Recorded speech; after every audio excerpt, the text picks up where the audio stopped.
Hello दोस्तों life में हम बहुत मेहनत करते हैं पैसा कमाने के लिए और हम चाहते हैं कि जो पैसा हमने कमाया है उसको हम कर सके यूटिलाइज, ताकि हमको मिल सके उससे से ज्यादा बेनिफिट। इस पैसे से हम चाहे तो कहीं जा सकते हैं, घूमने ले सकते हैं कोई मोबाइल, या इस पैसे को हम कर सकते हैं सेव हमारे फ्यूचर के लिए।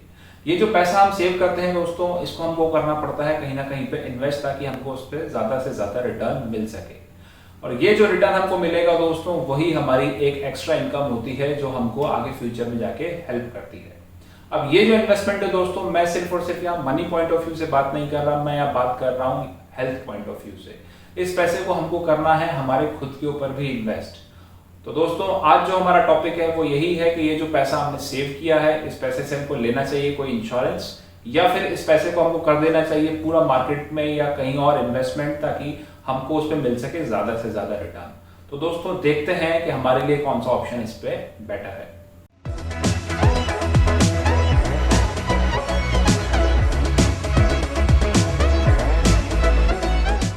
और हाँ दोस्तों, अगर अभी तक आप लोगों ने मेरे चैनल को सब्सक्राइब नहीं किया है तो प्लीज नीचे सब्सक्राइब बटन को जल्दी से क्लिक कर दीजिए और पास में जो बेल आइकन है उसको भी प्रेस कर दीजिए, ताकि जो भी मैं नया वीडियो बनाऊं उसका नोटिफिकेशन आपको हाथों हाथ मिल जाए। और अगर आप लोगों में से कोई भी स्टॉक मार्केट में ट्रेड करता है तो मेरा टेलीग्राम के ऊपर एक फ्री चैनल है जिसको आप सभी लोग ज्वाइन कर सकते हैं। और अगर आप में से किसी के पास डीमैट अकाउंट नहीं है तो नीचे डिस्क्रिप्शन में मैंने डीमैट अकाउंट ओपन करने का लिंक दिया है, वहां जाके आप डीमैट अकाउंट ओपन कर सकते हैं। तो दोस्तों देखते हैं कि इंश्योरेंस या इन्वेस्टमेंट, इन दोनों ऑप्शन में से हमारे लिए ज्यादा अच्छा कौन सा रहेगा। सबसे पहले दोस्तों जो हम बात करेंगे वो बात करेंगे इंश्योरेंस की। इंश्योरेंस यहाँ पे हम देखेंगे दोस्तों, ये जो है होता है दो तरह का। पहला जो है वो है हेल्थ इंश्योरेंस, दूसरा है लाइफ इंश्योरेंस। होने को तो और भी बहुत होते हैं दोस्तों, लेकिन क्योंकि हम अभी पर्सनल खुद की बात कर रहे हैं तो हम जो इंश्योरेंस यहाँ पे लेंगे वो सिर्फ हेल्थ और लाइफ, इन दो पे ही बात करेंगे। अब इसमें दोस्तों जो हेल्थ इंश्योरेंस है, हेल्थ इंश्योरेंस कितने तरह का होता है वो देखेंगे। हेल्थ इंश्योरेंस के जो टाइप्स हैं दोस्तों, सबसे पहला जो है वो है इंडिविजुअल, यानी जो हेल्थ इंश्योरेंस हम प्लान लेंगे वो हेल्थ इंश्योरेंस हम लेंगे सिर्फ खुद के लिए। सेकंड जो है दोस्तों वो होता है फैमिली फ्लोटर। फैमिली फ्लोटर का मतलब है यहाँ पे आप दो या दो से ज़्यादा लोगों को इसके अंदर इंक्लूड कर सकते हैं। ज़्यादातर केसेस के अंदर 3 या 4 मेंबर तक आप इसमें इंक्लूड कर सकते हैं। तीसरा जो होता है दोस्तों वो होता है ग्रुप। ग्रुप जो है जनरली जो बड़ी बड़ी कंपनीज हैं वो अपने एम्प्लॉयज़ को ये हेल्थ प्लान दिलाती हैं ग्रुप के अंदर, जिसके अंदर 10, 20, 50, 100 कितने भी लोग उसके अंदर हो सकते हैं। अगला जो आता है दोस्तों वो है सीनियर सिटीजन के लिए प्लान। सीनियर सिटीजन यहाँ पे जो सेंस है वो है 65 के ऊपर जिनकी एज है, क्योंकि इनकी एज यहाँ पे काफ़ी ज़्यादा है तो इनका जो हेल्थ प्लान का प्रीमियम है दोस्तों वो आएगा काफ़ी ज़्यादा इसके अंदर। और लास्ट जो है दोस्तों वो होता है top up health plan. Top up health plan क्या है दोस्तों, ये जो चारों अपन ने ऊपर डिस्कस किए हैं, इन चारों के अगर आपको एक्स्ट्रा कोई लिमिट लेनी है, बेसिक प्लान के अलावा अगर आपको कोई लिमिट लेनी है तो आप टॉपअप प्लान के थ्रू ले सकते हैं। अगला जो है दोस्तों जो हम यहाँ पे आप देखेंगे वो है लाइफ इंश्योरेंस के जो टाइप्स होते हैं। लाइफ इंश्योरेंस का जो पहला टाइप है दोस्तों वो है टर्म इंश्योरेंस। नाम से ही जैसे आपको पता लग रहा है, टर्म का मतलब ये होता है फिक्स टाइम पीरियड के लिए, 2 साल, 3 साल, 5 साल, 10 साल, एक छोटे टाइम पीरियड के लिए टर्म इंश्योरेंस प्लान लिया जाता है। दूसरा आता है दोस्तों होल लाइफ इंश्योरेंस। नाम से ही आप समझ गए, ये पूरी लाइफ के लिए लिया जाता है। आप कह सकते हैं कि एक बड़ा टर्म इंश्योरेंस है जिसमें आपकी पूरी लाइफ कवर हो जाती है। तीसरा जो आता है दोस्तों वो आता है एंडाउमेंट प्लान। एंडाउमेंट प्लान भी क्या है, एंडाउमेंट प्लान में भी आपका जो टाइम पीरियड है वो फिक्स रहता है। अब टर्म और एंडाउमेंट में क्या फ़र्क है, टर्म इंश्योरेंस में जो आपका पैसा है दोस्तों, जो जब ये जो पैसा है ये आपकी, जैसे आप मोटर इंश्योरेंस होता है, मोटर इंश्योरेंस में क्या है कि जो पैसा हमने दिया वो हमको रिटर्न नहीं मिलेगा, चाहे आप उस पर क्लेम लें चाहे उस पर आप क्लेम ना लें। सेम टर्म इंश्योरेंस में होता है कि जो भी हमने पैसा यहाँ पे लगा दिया वो हमको उसमें रिटर्न नहीं मिलेगा। एंड में अगर बाई चांस टर्म इंश्योरेंस में जो हमको मिलता है वो सम अश्योर्ड मिलता है सिर्फ डेथ के ऊपर। अगर बाई चांस जिसने भी इंश्योरेंस लिया है उसकी उस टाइम पीरियड के बीच में डेथ हो जाती है तो जितने का भी उसने टर्म इंश्योरेंस लिया है वो अमाउंट घर पे जो लोग हैं उनको मिल जाता है। एंडाउमेंट में क्या है दोस्तों कि यहाँ पे जो पैसा हमने लगाया है उसके ऊपर हमको मिलता है कुछ ना कुछ रिटर्न। ये एंडाउमेंट वाला जो पैसा है ये जनरली आपका एक अमाउंट जो है वो फिक्स परसेंटेज में आपको मिलता है, 7%, 8%, वो डिपेंड करता है आपके प्लान के ऊपर, उसमें क्या टर्म्स एंड कंडीशंस लिखी हुई हैं। अगला जो प्लान है दोस्तों वो आता है money back plan. Money back plan के अंदर क्या है, जो भी पैसा यहाँ पे आपने लगाया है, यहाँ पे आपका लाइफ कवर तो रहेगा ही रहेगा, साथ ही साथ जो भी आपने पैसा लगाया है वो कुछ टाइम पीरियड के बाद में, मान के चलिए 5 साल के गैप में या 10 साल के गैप में आपको वो अमाउंट धीरे धीरे बीच बीच में मिलता रहता है। आपकी लाइफ की जो साइकिल है उसमें जब भी आपको बीच में ज़रूरत पड़ती है, मान लीजिए आपको बच्चों को बाहर भेजना है पढ़ाई के लिए या किसी की शादी करनी है, तो ऐसे टाइम पीरियड पे मनी बैक काफ़ी अच्छा है कि उस टाइम से उस प्लान में आप उस टाइम के ऊपर अमाउंट निकाल सकते हैं। और अगर बाई चांस पैसा निकालने के बाद उस टाइम पीरियड के अंदर जो आपकी पॉलिसी का टाइम पीरियड है उसके अंदर इंश्योरेंस लेने वाले की डेथ हो जाती है, तो आपको जो सम एश्योर्ड है वो पूरा मिलता है। ये चीज़ इसमें आपको ध्यान रखनी है कि जो आप मनी इसमें निकाल चुके हैं पहले, उसको सम इंश्योर्ड में इंक्लूड नहीं किया जाता, सम इंश्योर्ड आपको पूरा ही उसमें मिलता है। लास्ट प्लान जो है दोस्तों वो आता है यूलिप और आप कह सकते हो एंडाउमेंट, एक तरह का सेम ही प्लान है। फ़र्क सिर्फ इतना है कि यूलिप के अंदर जो पैसा है वो आपका स्टॉक मार्केट के अंदर इन्वेस्ट होता है और यहाँ पे जो रिटर्न है उसकी कोई गारंटीड नहीं है कि आपको रिटर्न उसके ऊपर कितना मिलेगा, ये कितना भी अमाउंट हो सकता है। एंडाउमेंट में जो रिटर्न है वो आपका फिक्स रहता है। अब हमको ये देखना है कि हमको इंश्योरेंस लेना चाहिए या नहीं लेना चाहिए। एक दोस्तों मैंने यहाँ पे एक इमेज यहाँ लेके आया हूँ मैं आपके लिए, ये देखिए 2017-18 में नेशनल स्टैटिस्टिकल ऑफिस ने एक सर्वे किया था। उस सर्वे में ये उन्होंने पता लगाया था कि एक जनरल हाउस होल्ड का खर्चा कितना होता है मेडिकल एक्सपेंसेस पे, जिसमें आपकी दवाइयाँ भी आ गई, हॉस्पिटल का खर्चा भी आ गया वगैरह वगैरह, और जो भी XYZ चीज़ें होती हैं वो सब उसमें इंक्लूड हो गई। तो इसमें अगर आप देखें दोस्तों तो ये एवरेज जो एक खर्चा होता है मेडिकल एक्सपेंडिचर आप देखिए पर हॉस्पिटलाइजेशन का, वो लगभग 16,000 है रूरल एरिया के अंदर और 26,000 है लगभग अर्बन एरिया के अंदर। एक एवरेज अगर अपन लेके चलें तो लगभग 21 साढ़े 21,000 रुपये का सालाना खर्चा हमारा हॉस्पिटल के ऊपर होता है एक फैमिली का। तो ये जो खर्चा है दोस्तों, इसमें आपकी दवाइयाँ आ गई, आपका OPD का खर्चा आ गया, कभी एम्बुलेंस का कोई चार्ज होता है, तो वो सब लगभग इसके अंदर इंक्लूड है। एक एवरेज खर्चा लेके चल रहे हैं लगभग 21,000 रुपये का। अब दोस्तों हमको ये देखना है इसके अंदर क्या इंश्योरेंस लेना अच्छा है या नहीं। तो पहले हम देखेंगे इसके अंदर कि अगर हमने इंश्योरेंस नहीं लिया है तो जो हमने अभी देखा कि ईयरली जो एक्सपेंस आ रहा है वो लगभग 21,500 के आसपास आ रहा है, और अगर हम यही 10 साल तक देते रहें तो ये, मैंने इसमें अभी इन्फ्लेशन रेट काउंट नहीं किया है दोस्तों, तो मैंने एज इट इज़ इसको मल्टीप्लाई बाय 10 करके ये आ रहा है 2,15,750 रुपये, जो हमारे 10 साल का खर्चा होगा एक जनरल एवरेज फैमिली का। और अगर अब मैं एक इंश्योरेंस प्लान लेता हूँ यही 10 साल के लिए, तो मेरा खर्चा क्या रहेगा। ये देखिए दोस्तों, हेल्थ प्लान 2 लोगों के लिए है। ये जो प्लान है दोस्तों, यहाँ पे जो मैंने एग्जाम्पल लिया है, मेरा खुद का एग्जाम्पल लिया है। ये मैंने 2 साल पहले जब मैं 31 ईयर्स का था तब मैंने प्लान लिया था, और उस टाइम मेरा जो प्रीमियम आया था वो लगभग 15,800 के आसपास आया था, तो मैंने यहाँ पे 16,000 लिख दिया। अब इसमें दोस्तों ये जो 16,000 का मेरा ईयरली प्रीमियम है, इसको 10 साल को अगर आप देखें तो आता है ये 1,60,000, और इस पे मैंने लिया था टॉपअप, जो अभी हमने डिस्कस किया, वो टॉपअप की जो मेरा प्रीमियम है वो है 1,100 रुपये का। 10 साल का जो प्रीमियम हो गया वो हो गया 11,000 का। तो मेरा जो टोटल आ रहा है दोस्तों वो आ रहा है 1,71,000 रुपये 10 साल का। इसमें भी मैंने अभी कोई इन्फ्लेशन काउंट नहीं किया है। क्यों? क्योंकि अभी जो मेरी एज है वो एक हेल्थी एज मानी जाती है, लगभग 32-33 के आसपास, तो अभी ये प्रीमियम नहीं बढ़ेगा। लेकिन जैसे ही मैं 40 प्लस का हो जाऊंगा तो हो सकता है ये जो प्रीमियम है धीरे धीरे इंक्रीज होने लग जाए। अब दोस्तों ये देखिए, अगर मैंने इंश्योरेंस नहीं लिया तो मेरा खर्चा आ रहा है लगभग 2,10,000 15,000 का, और मैंने इंश्योरेंस लिया तो मेरा खर्चा आ रहा है सिर्फ 1,71,000 का। तो पहले तो मेरे यहीं पे 50,000 रुपये बच गए, पहली चीज़। दूसरी चीज़, यहाँ पे अगर मैं इंश्योरेंस नहीं लेता तो मेरे दिमाग में एक टेंशन चलती रहेगी हमेशा कि जब भी मैं हॉस्पिटल जाऊँगा तो पता नहीं मेरे को हॉस्पिटल वाले कितने का भी बिल पकड़ा दें। हो सकता है वो 10,000 का हो सकता है वो 1 लाख का हो सकता है 5 लाख का हो।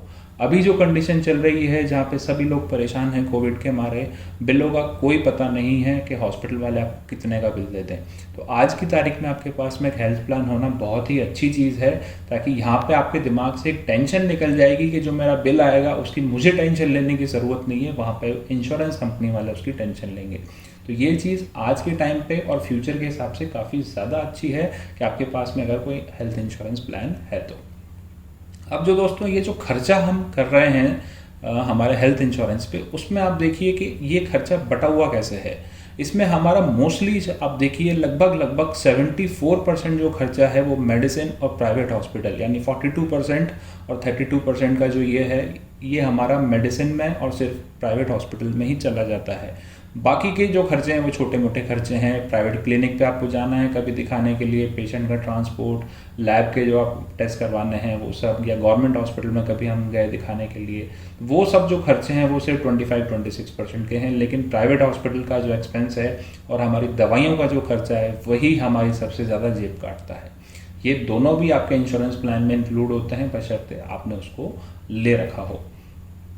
अब जो दोस्तों हम देखेंगे यहाँ पे कि अगर हमने ये जो पैसा इंश्योरेंस प्लान में ना लगा के इसको अगर पूरा इन्वेस्ट कर दिया होता, तो देखिए दोस्तों मैं यहाँ पे लेके चल रहा हूँ वही 17,100 रुपये जो मैंने इन्वेस्टमेंट किया था इंश्योरेंस के अंदर।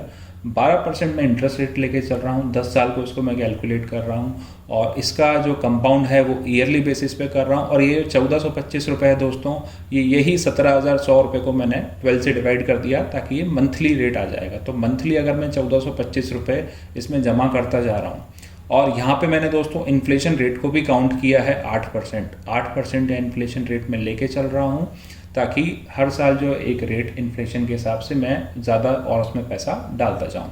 तो देखिए दोस्तों, पहले साल मैंने लगाया इसमें 17,100 रुपये, अगले साल मैंने डाले 18,468 रुपये, और ऐसे हर साल की जो किस्त है वो मेरी बढ़ती गई।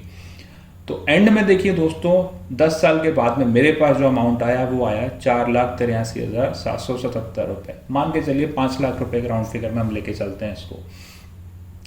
17,100 रुपये के हिसाब से मैं एक इन्फ्लेशन रेट लेके चल रहा हूँ 8% का, और उस हिसाब से मैं धीरे धीरे हर साल अपना डिपॉजिट बढ़ाता जा रहा हूँ। इंटरेस्ट रेट मैंने दोस्तों यहाँ पे 12% रखा है। 12% जनरली हमको कहीं पे भी नहीं मिलता है। अगर आप बैंक की भी बात करें तो सेविंग अकाउंट पे हार्डली आपको 4%, 5%, 6% ही इंटरेस्ट रेट मिलेगा। 12% भी मैं लेके चल रहा हूँ तो 4,83,000 रुपये हो रहा है। अब देखिए दोस्तों, अगर यही इसको मैं 7% कर देता हूँ तो ये अमाउंट आता है 3,73,000 रुपये, यानी सीधा 1 लाख रुपये कम हो जाएगा अगर मैं आज की जो FD की रेट्स हैं लगभग 7% उससे कैलकुलेट करता हूँ। तो अगर आपने वो जो पैसा है वो सारा का सारा इन्वेस्ट कर दिया तो लगभग अगर अपन 12% और 7% का एक एवरेज लेके चलें 9.5-10% का, तो मोटा आपको 4,10,000 20,000 के आसपास आपको इस पर मिल जाएगा 10 साल के अंदर। यानी ये जो अमाउंट हमने इन्वेस्ट किया था, टोटल जो हमारा इन्वेस्टमेंट हुआ था वो हुआ था 2,64,000 का, और 2,64,000 के हमको मिल रहे हैं लगभग 4,83,000 12% के हिसाब से। ये डबल भी नहीं हो रहा है दोस्तों 10 साल के अंदर। 12% भी जोड़ लिया मैंने और साथ ही साथ 8% इन्फ्लेशन का रेट भी जोड़ लिया, तो भी ये डबल नहीं हुआ। तो हमको यहाँ पे क्या देखना है दोस्तों कि अब आपने जो इन्वेस्टमेंट किया है, ये इन्वेस्टमेंट के साथ साथ आपको इंश्योरेंस पे भी ध्यान देना है। अगली जो चीज़ है दोस्तों जो हम यहाँ देखेंगे कि हमने जो पैसा बचाया है, अब उस पैसे को हम कैसे इन्वेस्ट करें। हमारे लिए इंश्योरेंस भी ज़रूरी है, हमारी बॉडी के लिए हमारे लिए इन्वेस्टमेंट भी ज़रूरी है, ताकि हम आगे फ्यूचर में सर्वाइव कर सकें। तो देखते हैं दोस्तों, ये देखिए दोस्तों मैंने एक छोटा चार्ट बनाया है आप सभी के लिए। इसमें देखिए दोस्तों जो नीचे ये फर्स्ट जो ये ब्लू कलर का आप ये देख रहे हैं कॉलम, ये दर्शा रहा है इंश्योरेंस को कि इतना आपको जो अमाउंट है, आपकी टोटल जो अर्निंग है उसका इतना परसेंटेज आपको इंश्योरेंस में इन्वेस्ट करना चाहिए। सेकंड जो आ रहा है दोस्तों ये आ रहा है हमारा FD या PPF, इसके अंदर हमको इन्वेस्ट करना चाहिए। थर्ड जो आ रहा है दोस्तों ये है प्रीशियस मेटल, गोल्ड, सिल्वर वगैरह, इसमें भी हमको इन्वेस्ट करना चाहिए क्योंकि ये भी काफ़ी अच्छा रिटर्न देते हैं लॉन्ग टर्म के हिसाब से। और जो चौथा है दोस्तों रेड कलर का, इसमें हम ये है इक्विटी, यानी स्टॉक मार्केट के अंदर ही आपको पैसा लगाना चाहिए। ये जो नीचे जो मैंने यहाँ दोस्तों मेंशन किया है ये है एज। आपकी एज ब्रैकेट क्या है, उस एज ब्रैकेट के हिसाब से आपको किस एरिया में कितना इन्वेस्टमेंट करना चाहिए, उस हिसाब से मैंने ग्राफ प्रिपेयर किया है। ये जो परसेंटेज है दोस्तों ये थोड़ा बहुत ऊपर नीचे हो सकता है, हर किसी की प्रेफरेंस अलग अलग होती है, तो ये परसेंटेज हर किसी के लिए थोड़ा ऊपर नीचे मैटर कर सकता है।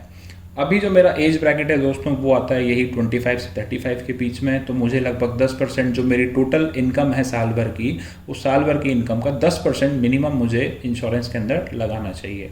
15% जो है मुझे FD/RD में रखना चाहिए या PPF अकाउंट में, 15% मुझे प्रीशियस मेटल में, गोल्ड सिल्वर जो भी आपको लेना है, और लगभग 60% जो मेरा ये स्पेयर अमाउंट जो है, मैं सेविंग्स और स्पेयर अमाउंट की ही बात कर रहा हूँ दोस्तों। सेविंग जो है आपकी, उसकी सेविंग का लगभग 60% आपको स्टॉक मार्केट में या इक्विटी के अंदर डालना चाहिए। क्यों दोस्तों? क्योंकि अभी जो अपनी एज है 25 से 35 की जो एज है, इस एज के अंदर हम रिस्क अच्छे से ले सकते हैं या हमारी रिस्क टेकिंग कैपेसिटी ज़्यादा होती है। तो अगर हम अभी ज़्यादा रिस्क लेके थोड़ा अर्न अच्छा कर लेंगे तो वो हमारे लिए आगे फ्यूचर के लिए बेटर है। जैसे जैसे हमारी एज आगे बढ़ती जाएगी, हमारी रिस्क टेकिंग कैपेसिटी कम होती जाएगी। तो देखिए, जैसे हमारी एज बढ़ रही है, जो हमारा स्टॉक मार्केट में इन्वेस्टमेंट है वो धीरे धीरे कम होता जा रहा है। पहले 60 था, देन उसके बाद 55 हुआ, देन 45, और जब हम 55 क्रॉस कर जाएंगे तो वो सिर्फ रह जाएगा 35%। यानी हमारी जो टोटल इनकम है उसका सिर्फ 1/3 पार्ट ही हमको स्टॉक मार्केट के अंदर डालना है। और उस टाइम पीरियड के ऊपर हमारा जो ज़्यादा इन्वेस्टमेंट रहेगा दोस्तों, वो रहेगा हमारा FD/RD के अंदर, जो कि सेफ माने जाते हैं। कंडीशन ये है कि बैंक अच्छा हो।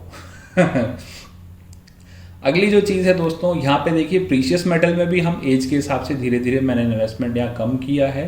क्यों? क्योंकि प्रीशियस मेटल को घर पे रखना एक सेफ चीज़ नहीं मानी जाती, उसके लिए आपको बैंक लॉकर होना ज़रूरी है। तो एज के साथ साथ हमारी एक सेफ्टी पॉइंट ऑफ व्यू को भी ध्यान रखते हुए मैंने प्रीशियस मेटल में जो इन्वेस्टमेंट है वो धीरे धीरे कम कर दिया है। और जब आप 50+ हो जाए तो प्रीशियस मेटल में आप इन्वेस्टमेंट कम ही रखें। और इंश्योरेंस का जो पार्ट है दोस्तों, अभी क्योंकि हमारी एज कम है तो हमारी एज कम में हमारा 10% काम उससे चल जाएगा। लेकिन जैसे हमारी एज बढ़ेगी तो हमारा इंश्योरेंस का जो प्रीमियम है वो भी बढ़ेगा। तो इसलिए हमको इंश्योरेंस के अंदर उस टाइम के पे ज़्यादा अमाउंट हमको एक अलग स्पेयर रखना पड़ेगा इंश्योरेंस में इन्वेस्ट करने के लिए। अब दोस्तों, मैंने लिया है एक छोटा सा एग्जाम्पल कि हमको कितना इन्वेस्ट करना चाहिए इंश्योरेंस में। देखिए, अगर मेरी साल की इनकम मैं लेके चलता हूँ 5 लाख रुपए, तो जो अभी हमने देखा था हमारे एज ब्रैकेट के हिसाब से 10% जो है इंश्योरेंस हमको लेना चाहिए। तो मेरा जो टोटल साल भर का प्रीमियम अगर मैं चाहूँ तो 50,000 मेरे पास में स्पेयर हैं, यानी 50,000 रुपये तक के मैं इंश्योरेंस एक साल के अंदर अभी ले सकता हूँ। टर्म प्लान अगर हम देखें दोस्तों, अलग अलग कंपनीज का अलग अलग रहता है, उनका प्रीमियम अलग अलग रहता है। तो उसकी जो रेंज है वो लगभग रहती है 8,000 से 12,000 रुपये एक साल की बात कर रहा हूँ मैं, पूरे साल का प्रीमियम बता रहा हूँ मैं। तो अगर 12,000 भी मैं एक हायर साइड पे लेके चलूँ तो 1,000 रुपये महीना, यानी 30-35 रुपये पर डे के हिसाब से आपका यहाँ पे प्रीमियम बैठता है, जो कि कोई बड़ी चीज़ नहीं है। 30 रुपये 40 रुपये एक दिन के इंश्योरेंस में देना, जिससे हम पूरी एक तरह से सेफ हो सकते हैं। दूसरा जो दोस्तों वो बात कर रहा हूँ मैं, वो है मेडिक्लेम, जो कि मैंने जो लिया था जिसका लगभग 17,000 रुपये के आसपास मेरा प्रीमियम आ रहा था। तो 12 से 18,000 रुपये की जो रेंज है, इस रेंज के अंदर आपको आराम से एक अच्छा मेडिक्लेम इंश्योरेंस प्लान मिल जाएगा। तो अगर हम दोनों को ही, ये जो दोनों टर्म प्लान और मेडिकल प्लान है, इन दोनों को मैं टोटल लेता हूं और दोनों के जो हायर साइड हैं 12,000 और 18,000, इनका टोटल मैं करता हूं तो वो आ रहा है 30,000 रुपये। फिर भी दोस्तों हमारे पास में एक 20,000 रुपये का एक एक्स्ट्रा अमाउंट रखा रह गया, जिसको हम चाहें तो और यूज़ कर सकते हैं। आप चाहें तो यहाँ पे जो आपका सम एश्योर्ड है वो ज़्यादा ले सकते हैं। सम एश्योर्ड क्या होता है दोस्तों, कि जब भी हम प्लान लेते हैं कोई भी, तो अगर मान के चलिए फ्यूचर में हमारे साथ कुछ दुर्घटना हो जाती है, तो जो हमारी फैमिली को पैसा मिलता है, टोटल जो अमाउंट मिलता है वो कहलाता है सम एश्योर्ड। तो यहाँ पे क्योंकि अभी हमारी एज कम है तो हम ज़्यादा सम एश्योर्ड के लिए अप्लाई कर सकते हैं, और यहाँ पे जो इंश्योरेंस कंपनीज हैं उनको सम एश्योर्ड ज़्यादा देने में कोई प्रॉब्लम नहीं होती। क्यों? क्योंकि हमारी एज कम है। लेकिन जैसे जैसे एज बढ़ती जाती है तो सम एश्योर्ड वो इंश्योरेंस कंपनी वाले भी डरते हैं ज़्यादा देने के लिए, क्योंकि उनको पता है कि ज़्यादा एज के साथ में प्रॉब्लम होने के ज़्यादा चांसेस हैं, और इसलिए वो डरते हैं। अगला जो पॉइंट है दोस्तों वो है कि इंश्योरेंस लेते हुए हमको क्या क्या चीज़ें ध्यान रखनी चाहिए। सबसे पहली जो चीज़ है दोस्तों, और जो सबसे इम्पॉर्टेंट चीज़ है, कि जो भी इंफॉर्मेशन आप दें वो बिल्कुल सही दें, कुछ भी गलत ना बताएं आपके बारे में। अगर आपको कोई आदत है खाने पीने की तो उसके बारे में खुल के बताएं, डरे नहीं। क्योंकि अगर आपने कोई चीज़ छुपाई और बाई चांस बाद में अगर इंश्योरेंस कंपनी वालों ने आपका मेडिकल करवाया और उसके अंदर वो चीज़ सामने आ गई, तो हो सकता है आपका जो इंश्योरेंस है वो कैंसिल हो जाए। दूसरी जो चीज़ है दोस्तों जो आपको ध्यान रखनी है, कि टर्म इंश्योरेंस जो लें, टर्म इंश्योरेंस ध्यान रखिए, टर्म इंश्योरेंस जो लेना है वो सिर्फ और सिर्फ अर्निंग मेंबर का लेना है। हर किसी मेंबर के लेने की ज़रूरत नहीं है। अर्निंग मेंबर का टर्म इंश्योरेंस ज़रूर लें, क्योंकि घर के अंदर पैसा वही लेके आ रहे हैं और बाई चांस अगर उनको कुछ हो गया तो एटलीस्ट टर्म इंश्योरेंस आपकी यहाँ पे हेल्प कर सकता है। टर्म इंश्योरेंस अब कितना है सम एश्योर्ड, तो वो है दोस्तों आपकी जो 1 साल की इनकम है, जैसे अभी हमने एग्जांपल लिया 5 लाख, तो उसका 10 टाइम्स आपको लेना है, यानी 50 लाख रुपए का आपको यहाँ पे कवर लेके चलना है, ताकि आप 10 साल तो नहीं पर मिनिमम 5 साल तो आपका वहाँ से खर्चा निकल जाए आराम से। या तो 10 साल आपकी इनकम का, या 10 टाइम्स आपकी इनकम का, या 15 टाइम्स आपके एक्सपेंडिचर का, जो भी आपका 1 साल का एक्सपेंडिचर है उसका 15 गुना आप कर लीजिए, जिसमें आपने अपनी EMI, अगर आपको EMI भरते हैं कार की या घर की, तो वो EMI भी आपको उसमें इंक्लूड करके चलनी है, तो उसको आप 15 टाइम्स कर लीजिए, तो वो भी आप टर्म इंश्योरेंस का एक सम एश्योर्ड लेके चल सकते हैं कि मिनिमम आपको उतनी रिक्वायरमेंट रहेगी। अब सम एश्योर्ड जो है दोस्तों वो डिपेंड करता है आपकी एज के ऊपर, आपकी इनकम कैटेगरी के ऊपर, किस इनकम स्लैब के अंदर आप आते हैं, आपके ऊपर कितने डिपेंडेंट है घर में लोग, आपकी कोई हैबिट है स्मोकिंग या ड्रिंकिंग की वगैरह वगैरह, इन चीज़ों पे आपका सम एश्योर्ड डिपेंड करता है। एक जो चीज़ आपको ध्यान रखनी है दोस्तों, कभी भी 2 कंपनियों से या 2 टर्म इंश्योरेंस प्लान आपको नहीं लेने हैं। सिर्फ एक ही टर्म इंश्योरेंस प्लान लें और उसी में जितनी ज़्यादा आप सम एश्योर्ड ले सकें वो लें। क्यों? क्योंकि जो सम एश्योर्ड है दोस्तों वो होता है फिक्स। अगर आप सोचें मैंने एक कंपनी से ले लिया 50 लाख का और दूसरी कंपनी से भी ले लिया 50 लाख का, लेकिन एज के साथ साथ जो सम एश्योर्ड है वो फिक्स रहता है। वो सम एश्योर्ड जो है लगभग अपनी जो एज है अभी 35 से 40, इसमें जो एक एग्जांपल लेके चलते हैं, मान के चलिए वो है 75 लाख का। तो अगर आपने दोनों कंपनी से 50-50 लाख का लिया है और कुछ अगर हो जाता है फ्यूचर में, तो आपको जो टोटल क्लेम मिलेगा वो टोटल क्लेम आपको सिर्फ 75 लाख का ही मिलेगा, ना कि 1 करोड़ का। तो आपका जो सेकंड प्लान है उसकी जो आप प्रीमियम आप भरेंगे वो आपकी वेस्ट जाएगी। तो इसलिए जब भी टर्म इंश्योरेंस लें तो एक बार ये ज़रूर देख लें कि आपकी एज ब्रैकेट के हिसाब से मैक्सिमम सम एश्योर्ड आप कितना ले सकते हैं, और उतना ही सम एश्योर्ड आप एक ही इंश्योरेंस पॉलिसी के अंदर ले लें। लास्ट पॉइंट जो है दोस्तों, जब भी आप इंश्योरेंस लें तो ये तीनों चीज़ें आपको ध्यान रखनी है। पहला जो है वो है राइडर्स। राइडर क्या होता है कि एक इंश्योरेंस के अलावा ऊपर से अलग से आपको चीज़ें मिलती हैं जिनको बोलते हैं अपन राइडर्स। ये होते हैं आपके क्रिटिकल इलनेस के लिए, मान लीजिए कोई बहुत ही बड़ी बीमारी हो गई, कैंसर वगैरह या ऐसे कोई है, तो ऐसी बीमारी के लिए हम एक्स्ट्रा ये राइडर ले सकते हैं, जिसका हमको सिर्फ इंश्योरेंस प्रीमियम पे थोड़ा सा ही कुछ फ़र्क पड़ता है। दूसरा आता है दोस्तों टॉपअप, जो बेसिक प्लान हम लेते हैं। मैंने जो प्लान ले रखा है दोस्तों उसके बारे में मैं आपको बताता हूँ। मेरा जो प्लान है उसमें बेसिक जो सम एश्योर्ड लिया है मैंने मेडिक्लेम का वो है 10 लाख का, और जो टॉपअप लिया है दोस्तों मैंने वो लिया है 90 लाख का। अब आप देख रहे हैं यहाँ गैप, 10 लाख का मैंने बेसिक लिया है जिसका जो प्रीमियम है वो आ रहा है मेरा लगभग 16,000 का, और बाकी जो 90 लाख का मैंने टॉपअप लिया है उसका प्रीमियम आ रहा है मेरा सिर्फ और सिर्फ 1100 रुपये का। तो ऐसे मेरा टोटल जो मेडिक्लेम हो गया दोस्तों वो हो गया 1 करोड़ रुपए का। तो मुझे कोई टेंशन नहीं है, किसी भी इंडिया छोड़ो आप, मैं किसी भी अगर वर्ल्ड के किसी भी हॉस्पिटल में जाता हूं तो मैं बिल्कुल फ्री होकर जाऊंगा कि मेरे पास में 1 करोड़ रुपए का टर्म मेडिकल इंश्योरेंस है, तो अगर कितना भी खर्चा हो जाए तो मुझे उसमें टेंशन लेने की ज़रूरत नहीं है।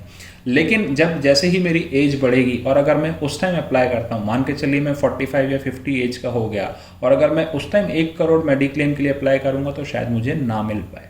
तो ज़्यादा अच्छा है कि कम एज में ही हम ज़्यादा मेडिक्लेम के लिए अमाउंट के लिए अप्लाई करके चलें, ताकि उसी को हम आगे फ्यूचर में कंटिन्यू रख सकें और हमको आगे उस टाइम पे प्रॉब्लम ना आए। तीसरा जो आता है दोस्तों वो है रिटर्न ऑफ प्रीमियम। ये जो चीज़ है ये काफ़ी इंपॉर्टेंट है और ये यूज़ होती है टर्म प्लान के अंदर। टर्म प्लान में जैसे मैंने आपको बताया कि जो आपका प्रीमियम है वो आपको रिटर्न नहीं मिलता, लेकिन कुछ टर्म प्लान ऐसे भी होते हैं जिसमें जो भी आप पैसा लगाते हैं उसका पूरा का पूरा प्रीमियम जब भी आपकी टर्म खत्म होगी तो आपको मिल जाएगा। मान के चलिए मैंने टर्म प्लान लिया, उसकी फॉर एग्जांपल 1 साल की जो EMI है 1 साल का जो प्रीमियम है वो आता है 10,000 रुपये का। 10 साल का मैंने टर्म प्लान लिया तो 10,000 इंटू 10 यानी 1 लाख रुपए मेरा उसमें प्रीमियम गया।